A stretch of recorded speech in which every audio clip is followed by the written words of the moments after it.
تمام تعریفیں اللہ تعالیٰ کے لیے ہیں جس نے اپنی رحمت و کرم سے ہم پر یہ احسان عظیم فرمایا کہ ہمیں اپنے محبوب کی امت میں پیدا کیا، جس کا امتی بننے کے لیے انبیاء کرام بھی دعائیں مانگتے گئے۔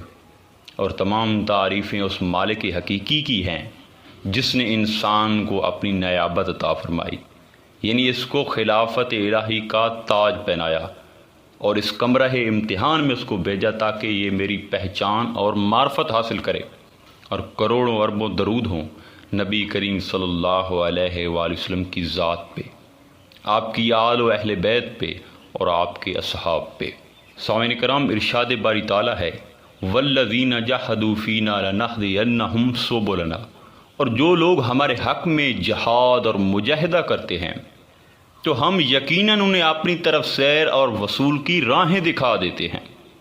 یعنی جو لوگ ہماری راہ میں ہم تک پہنچنے، ہماری معرفت، ہماری دوستی، رضا، قرب اور محبت کی کوشش اور جستجو کرتے ہیں تو ہم یقیناً انہی پر اپنے سارے راستے کھول دیتے ہیں۔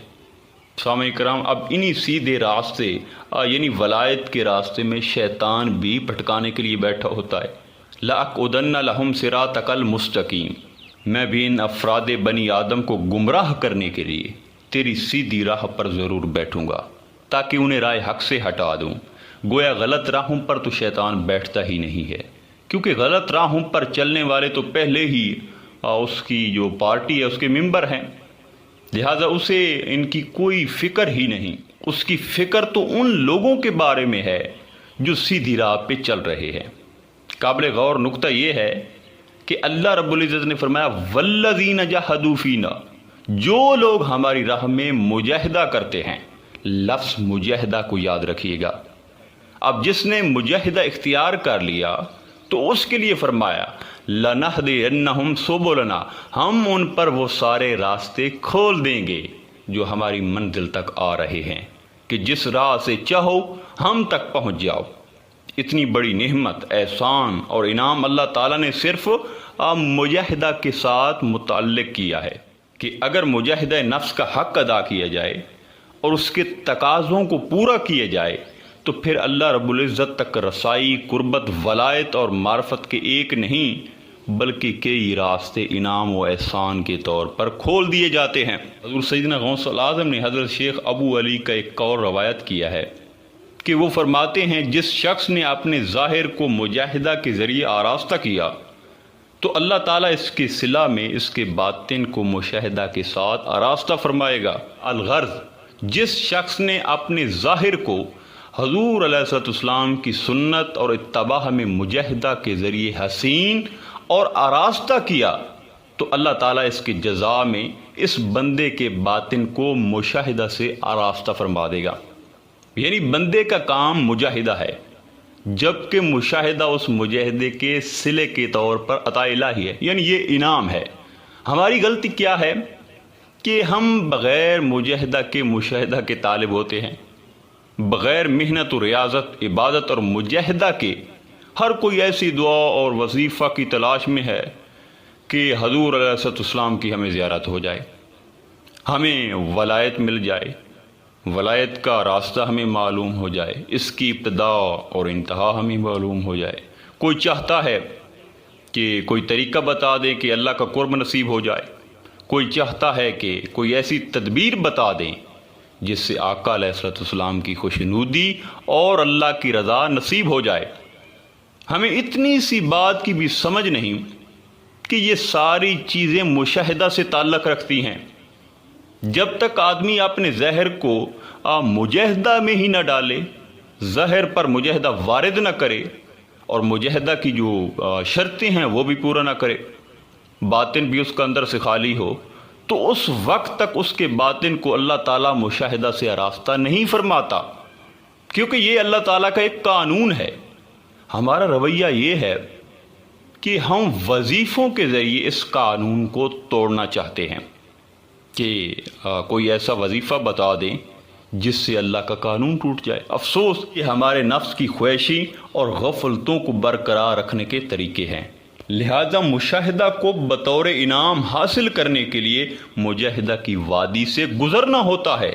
اس لیے کہ اللہ تعالیٰ نے قانون مقرر کر دیا ہے کہ وہ لوگ جو ہماری راہ میں مجاہدہ کرتے ہیں لَنَهْدِيَنَّهُمْ سُبُلَنَا، ہم ان کو مشاہدہ عطا کر دیتے ہیں۔ اسی لیے اولیاء کرام نے کہا ہے کہ اللہ کی راہ و ولایت پر چلنے والا اپنے سفر کی ابتدا اس وقت کرتا ہے جب وہ مجاہدہ کا آغاز کرتا ہے۔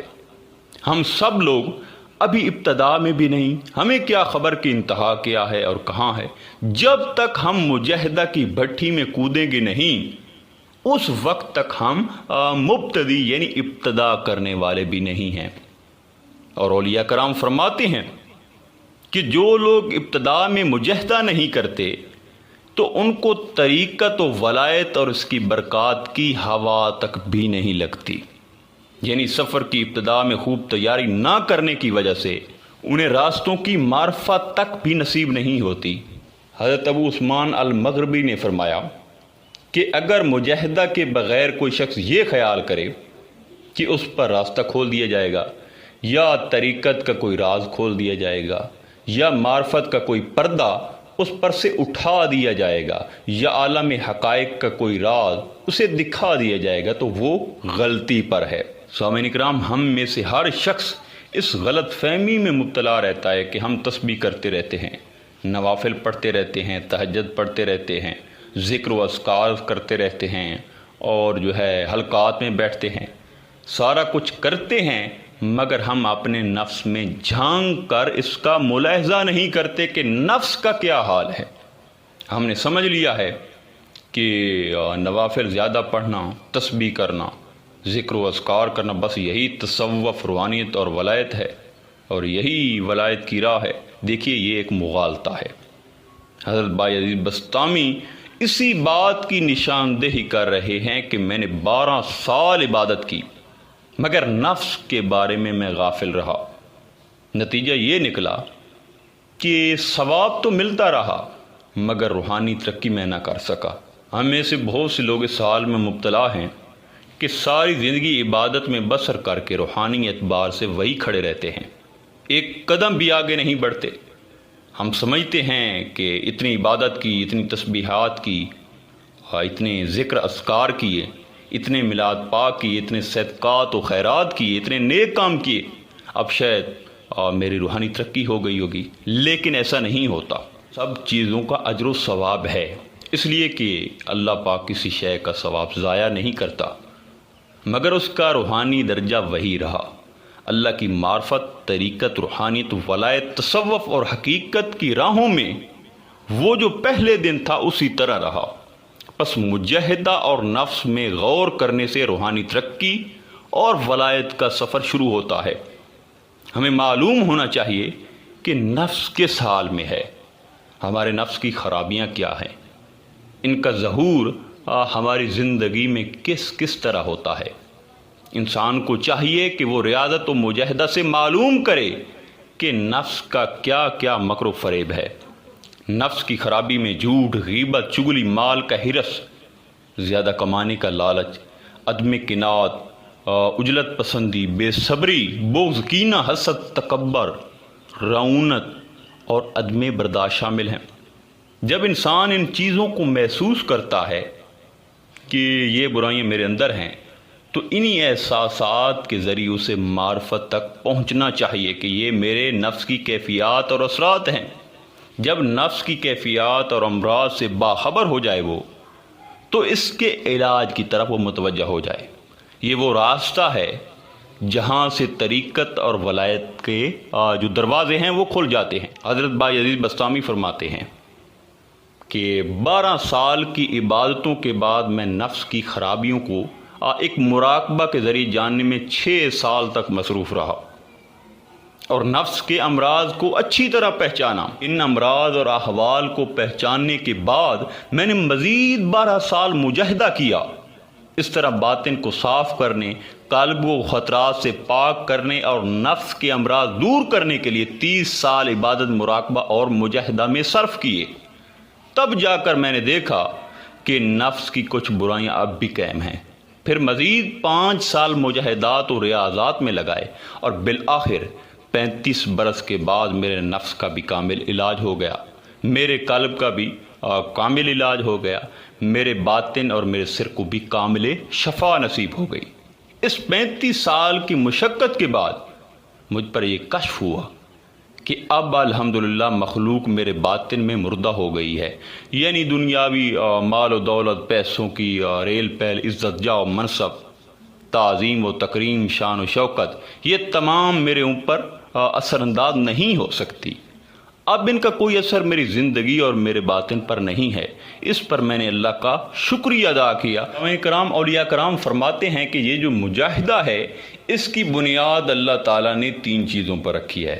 فاقہ کے بغیر کھانا نہ کھاؤ، یعنی جب تک خوب بھوک نہ لگے اس وقت کھانا نہ کھاؤ، اور جب تک نیند کا غلبہ نہ ہو سونے نہ جائیں، جب تک اشد ضرورت نہ ہو تو بولے مت۔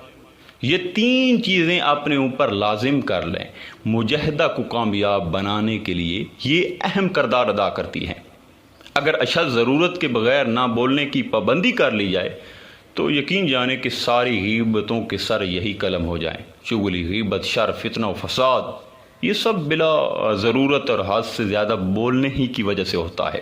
لہٰذا مجاہدہ کا مقصد ہی یہی ہے کہ اپنے احوال کا تصفیہ کرے، اپنے حال کو صاف ستھرا کرے، اس لیے کہ شب بیداری کر لینا بھی آسان ہے، نمازیں پڑھ لینا اور تسبیح پڑھ لینا بھی آسان ہے، حتیٰ کہ بھوک اور پیاس برداشت کر لینا بھی آسان ہے، مگر روحانیت اور ولایت اور اللہ کی معرفت کی راہ کی طرف جانے کے لیے مشکل ترین کام برے اخلاق کا علاج کرنا ہے۔ دیکھیے، تمام روحانی امراض کا علاج حسن اخلاق کو اختیار کرنے اور برے اخلاق سے اجتناب کرنے میں پوشیدہ ہے۔ اخلاق یہ ہے کہ آپ سے کسی کو تکلیف نہ پہنچے، آپ سے کسی کا دل نہ ٹوٹے، آپ کے آنے سے کسی کو اذیت نہ ہو۔ یہ بہت مشکل اور دشوار ہے۔ اگر آپ اس پہ قابو پا لیں تو یقین جانے کہ حالات سنور جائیں گے۔ سامعین کرام، تصوف طریقت، روحانیت اور ولایت کی بنیاد عبادات پر نہیں ہے بلکہ اخلاق کی اصلاح پر ہے اور باطن کی اصلاح پہ ہے۔ عبادات کو پورا کرنا تو فرائض دین اور شریعت کا حصہ ہے، انہیں طریقت، روحانیت اور ولایت کی راہ کی طرف چلنے سے پہلے پورا کر لینا ضروری ہے۔